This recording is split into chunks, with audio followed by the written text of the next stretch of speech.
So hello what's up, कैसे हैं आप सब। हाँ जी मित्रों, क्या हाल चाल है आप सबके। सो सीए इंटर ऑडिट के जैन 25 एग्जाम्स आने वाले हैं और लास्ट मंथ में बच्चे के मन में एक ही सवाल रहता है, सर क्या इतना सारा सिलेबस है, कहाँ फोकस करें, कौन सी चीजें जिनको थोड़ा हल्के हल्के में ले सकते हैं, how can we manage this whole syllabus. तो इसी सवाल का जवाब लेके मैं आ गया हूं आपके साथ ये प्यारी प्यारी वीडियो लेके, जहां मैं आपके साथ डिस्कस करूंगा प्रायोरिटी टॉपिक्स यानी वो टॉपिक्स जिनको अगर आप अच्छे से कर लो तो कम से कम 75 टू 80 मार्क्स की वेटेज तो इन्हीं टॉपिक्स की रहने वाली है। और इन टॉपिक्स को डील करना भी इतना कोई टफ नहीं है, आराम से प्रॉपर्ली आप इनको डील करके चल सकते हो। और एक बार आपकी ये फर्स्ट प्रायोरिटी टॉपिक्स हो जाते हैं, फिर आप सेकंड प्रायोरिटी पे मूव करके उन टॉपिक्स को भी इजीली मैनेज कर सकते हो। सो वीडियो पे आगे बढ़ने से पहले मेरी आपसे एक छोटी सी रिक्वेस्ट है कि वीडियो पे लाइक जरूर कर दें, अपनी अटेंडेंस जरूर लगा दें। और वीडियो पे लाइक टारगेट रखते हैं सर कितना, 444 लाइक्स का, एंड आई एम श्योर आप ये टारगेट फटाफट पूरा करा देंगे। तो सर सबसे पहले मैं बात करने वाला हूं प्रायोरिटी 1 टॉपिक्स की। प्रायोरिटी 1 टॉपिक्स, और यही वो टॉपिक्स है आप मान के चल सकते हो 78 टू 80 मार्क्स। 78 टू 80 मार्क्स कम से कम ये आपको देके जाएंगे। सर अब आपका ये एनालिसिस किसके बेसिस पे है, what is the basis of your analysis, तो मैं आपको दिखा देता हूं। ये हमारा प्यारा प्यारा क्यूट सा एनालिसिस है। ये क्वेश्चन पेपर्स ऑलरेडी मार्केट में अवेलेबल है। अगर मैं बात करूं May 24 एग्जाम्स की, तो हमारे पास 88 मार्क्स के रिसोर्सेज अवेलेबल थे, बिकॉज जो एमसीक्यूज है वो आईसीआई ने दिया नहीं था। ठीक है सर, मतलब क्वेश्चन पेपर तो था बट मार्केट में अवेलेबल नहीं है। ठीक है सर। फिर MTP1 और MTP2 जो सितंबर 24 का हुआ।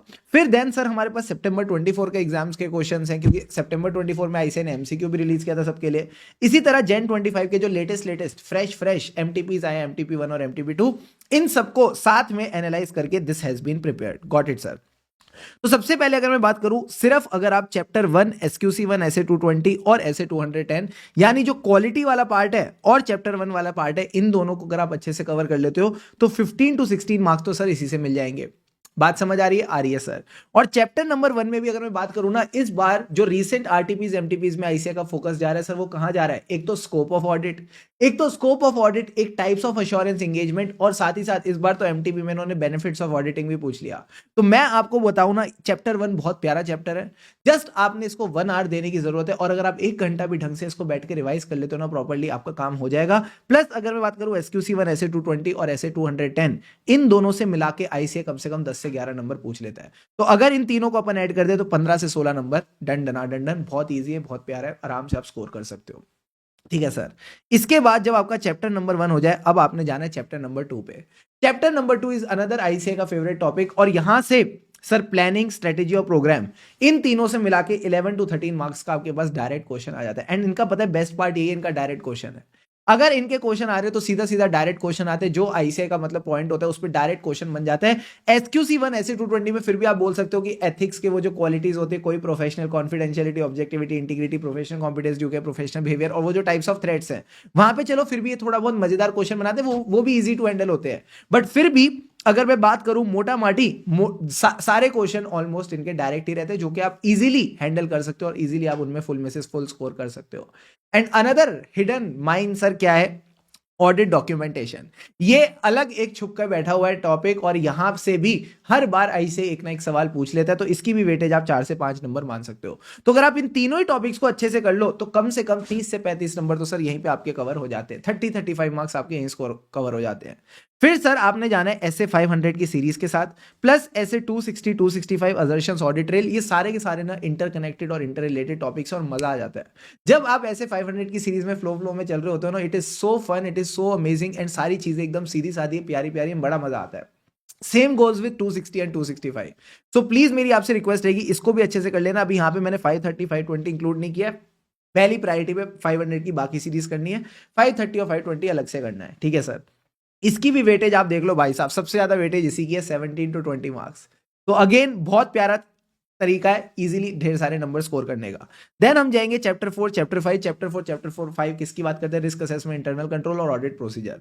इसकी भी कम से कम आप वेटेज मान के चल सकते हो, 10 नंबर का एग्जाम में आएगा ही आएगा। अब कई सारे बच्चे इसको देख के घबराते हैं, सर बहुत सारा कंटेंट है। मैं आपसे बस एक रिक्वेस्ट करूंगा, दोनों की ना बस रिवीजन चला लेना, जहां जहां मेमोरी टेक्निक से अपन ने चीजें याद कर रखी है उनको अच्छे से याद रख के चलना।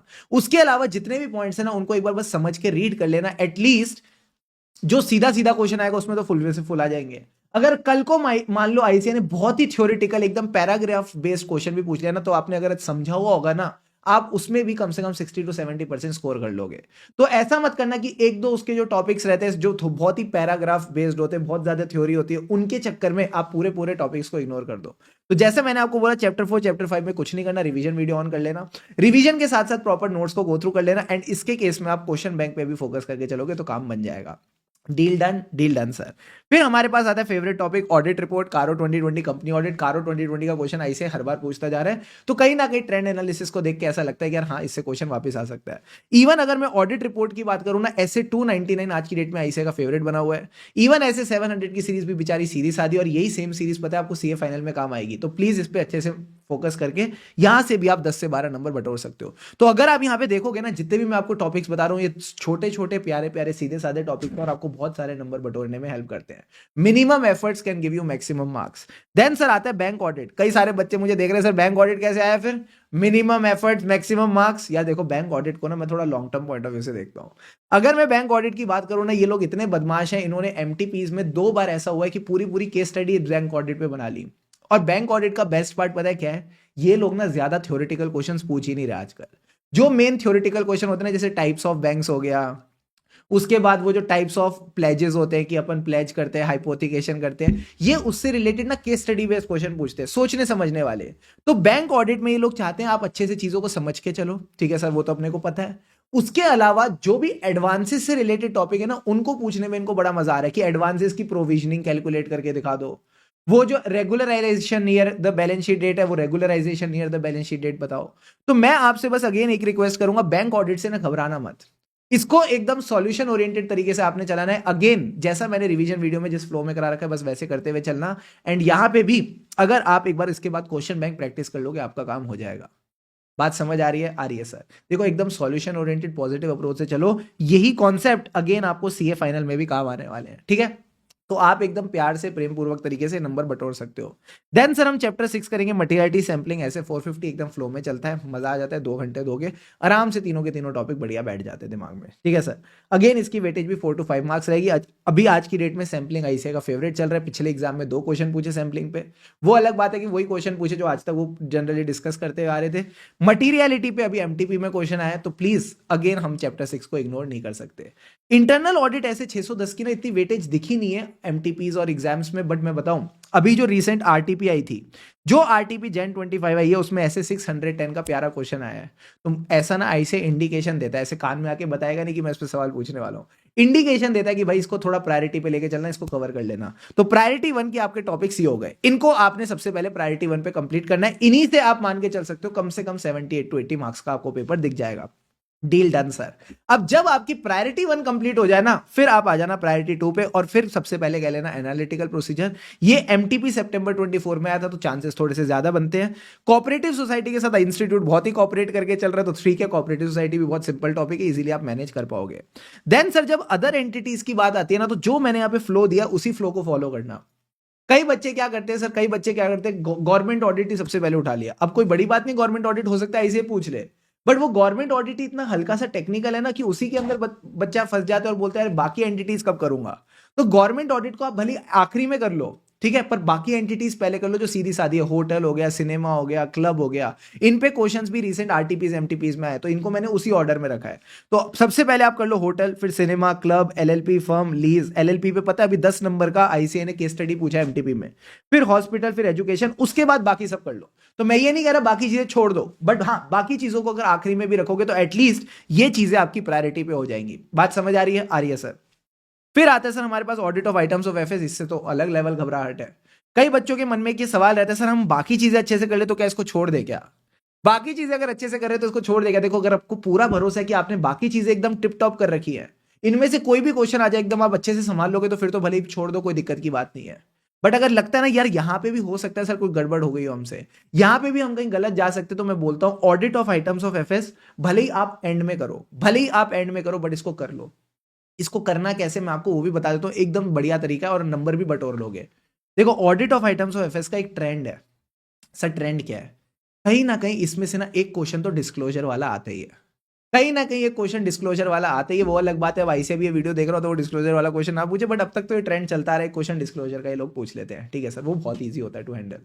प्लस मैंने क्या कर रखा है ना, मैंने आपको audit of items of FS के 50 पेजेस में पूरा का पूरा जो आईसीआई का मटेरियल है ना, उसको एकदम बढ़िया सिंक में बिठा रखा है, ठीक है सर। 40 टू 50 पेजेस में उसको पूरा सिंक में बिठा रखा है।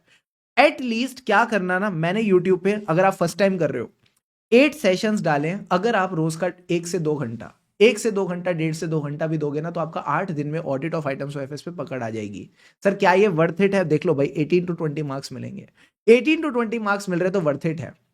और इसमें भी मैं आपको यही बोलूंगा, जो आपका मटेरियल है ना, जो मैंने आपको पीडीएफ दे रखी है audit of item of FS की, उसमें ना मैंने मार्किंग कर रखी है कि कौन कौन से क्वेश्चन है जो पास्ट आरटीपीज में आए हैं, एमटीपीज में आए हैं। चांसेस आर वेरी हाई कि वही क्वेश्चन एग्जाम में रिपीट होते हैं। नया question in audit of item of FS is very less chance. तो फिर भी इन सेशन में मैंने पूरी कवरेज आपको करा रखी है। बट अगेन आप बोलते हो ना सर फोकस थोड़ा सा कहां करके चले, वो एंड मूवमेंट वाला फोकस कहां करके चले, तो आप पढ़ पूरा लेना, बट एंड मूवमेंट वाला फोकस उन्हीं क्वेश्चंस पे रखना जो पास्ट आरटीपी, एमटीपी और एग्जाम्स में आए हैं। बात समझ आ रही है सर? सर एक बात बताओ, ये तो रायता फैल जाएगा। जब हम 8 सेशन देखेंगे तो बहुत सारा इकट्ठा हो जाएगा। इन्हीं 8 सेशंस की मैंने आपको प्यारी 3 आवर्स की डिटेल्ड रिवीजन भी दे रखी है। तो उस रिवीजन में भी मैंने अगेन बता रखा है यार, ये आरटीपी वाला पार्ट है, ये एमटीपी वाला पार्ट है, इनको तो एटलीस्ट अच्छे से करके चलना, बाकी चीज एक बार गो थ्रू कर लो, कल को एमसीक्यू आ गया तो you will be able to deal with it. Got it sir. And आखिरी में ऑटोमेटेड एनवायरनमेंट, इसकी वेटेज 3 मार्क्स है, तो फिर लास्ट में इसको आप उठा के चलोगे। ठीक है सर। तो कई बार ना क्या होता है ना, मैं बताता हूँ दिक्कत कहाँ आती है। दिक्कत ये आती है कि अपन ना कई बार इन चीजों की टेंशन में ना यहाँ पे एक्शन नहीं ले पाते। हम इन विचारों के साथ काम खराब कर देते हो और पढ़ ही नहीं पाते बिल्कुल। तो एटलीस्ट मैं आपको एक ना स्टार्टिंग पॉइंट दे रहा हूं, एक एक करके ना बस नंबर बटोरते जाओ। अपने जो सीए कोर्स है सर, इसमें कितनी सारे कम्युनिटीज हैं, and one of the famous communities is बनिया। सर बनिया कम्युनिटी है, और आप बोलते हो क्या कहते हैं, मारवाड़ी कम्युनिटी है, सिंधी कम्युनिटी है, lot of communities are there. But ये जो बनिया कम्युनिटी है, सिंधी कम्युनिटी है, मारवाड़ी कम्युनिटीज है, ये लोग किसके लिए माने जाते हैं sir? They have a very good business acumen. इन लोगों का फाइनेंस एक्यूमेन बड़ा सही होता है। तो मैं आपको बताऊं ना, आपको यही एक्यूमेन चलाना है, यही समझदारी वाला एक्यूमेन आपको चलाना है कि अपने को क्या करना है ना, नंबर बटोरते हुए चलने हैं। एक एक करके बढ़िया बढ़िया तरीके से नंबर बटोरते हुए चलेंगे, एंड ट्रस्ट मी मजा आ जाएगा। मैं हमेशा पढ़ाई को इसी तरीके से देखता था, फटाफट मार्क्स बटोरो। तो एक एक करके मार्क्स बटोरते जाएंगे, इसी प्रायोरिटी में चलते जाएंगे, एंड ट्रस्ट मी मजा आ जाएगा। देखो एक बात समझना, पास होने के लिए आपको 100 में से 100 नहीं चाहिए, 40 से 50 ही चाहिए। तो इसी कंफर्ट के साथ बस नंबर बटोरते जाओ, एंड ट्रस्ट में आपकी एग्जामिशन भी आ सकती है। ठीक है। और जो बदमाश हैं, जिन्होंने आज तक सर क्या है, क्वेश्चंस की प्रैक्टिस ही नहीं करी, जिन्होंने क्वेश्चंस की प्रैक्टिस ही नहीं करी, तो भाई मैं आपको पहले ही बता देता हूं, ये कुछ प्रायोरिटी क्वेश्चन है। ये कौन से क्वेश्चंस हैं?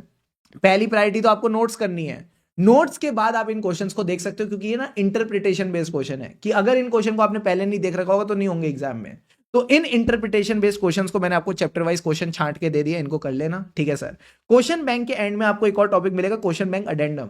इस क्वेश्चन बैंक अडेंडम में क्या है, कुछ नहीं है, जो आरटीपी एमटीपी थी May 24 वाली, जो आरटीपी एमटीपी थी May 24 वाली, उसके क्वेश्चन है, उनको तो आपने पक्का करना ही है। सर इनका क्या करें, आरटीपी एमटीपी September 24 और Jan 25, इनका क्या करना है हमको? तो इसके लिए भी मैं आपको एक गूगल ड्राइव का लिंक दे दूंगा। एक गूगल ड्राइव का लिंक आपको मिल जाएगा डिस्क्रिप्शन में सर। ठीक है। सो ये मैंने आपके लिए प्यारा सा एक वो बना दिया है, क्या कहते हैं, रिसोर्स। तो यहाँ पे आपको आरटीपी एमटीपी जो है September 24 और Jan 25 वाली, ये मिल जाएगी। ठीक है सर। क्वेश्चन बैंक का जो अडेंडम था, जिसमें आरटीपी एमटीपी May 24 के क्वेश्चन है, वो मिल जाएंगे। वो अगर आपके क्वेश्चन बैंक में है तो ऑलरेडी आई थिंक होना चाहिए, बट अगर नहीं है तो आप यहाँ से रेफर कर सकते हो। ठीक है सर।